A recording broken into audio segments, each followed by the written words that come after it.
Stepping into bright sunlight and suddenly sneezing? You are not alone. About 1 in 4 people experience the photic sneeze reflex. This fascinating phenomenon is a genetic trait, not an allergy. It's simply how your body reacts to a sudden increase in light intensity.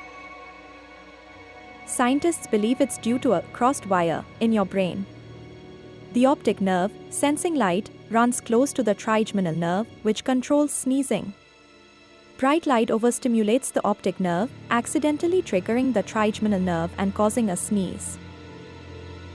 So, next time the sun makes you sneeze, remember it's just your unique, harmless wiring at play.